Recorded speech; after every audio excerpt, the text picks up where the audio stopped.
Цените на маслото за јадење растат, рафтовите во маркетите полупразни и домашните производители соочени со низа проблеми.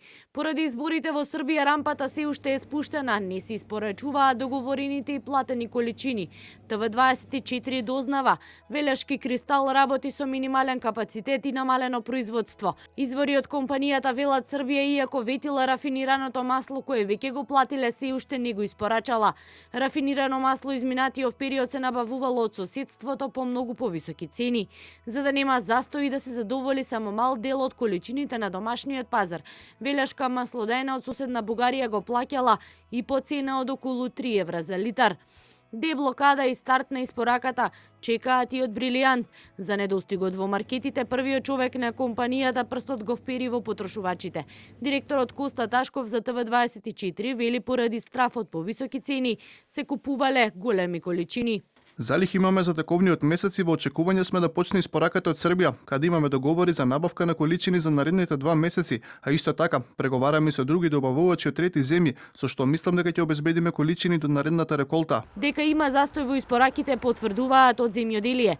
Очекуваат официјален Белград неделава да ја тргне забраната. Очекуваме оваа недела српската влада да ја донесе одлуката за укинување на забраната за земјата за извоз на пченица, пченка, брашно и масло за јадење. На состанокот што се одржа пред извесен период се договори испораката на договорените количини да биде исполнета и сите договори на македонските економски партнери од сите стопански комори да бидат реализирани. За министерот за економија растот на цените се должи на повисоките цени на суровото масло на светските берзи.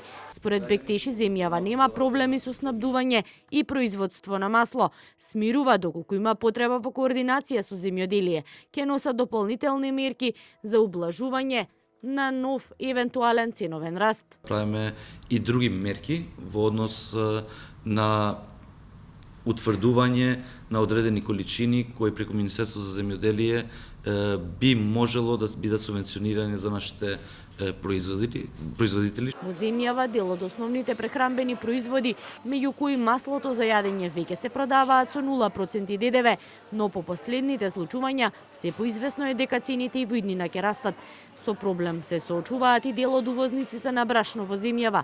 Велат дека Србија, иако ветила, испорака нема ниту на платените количини на брашно.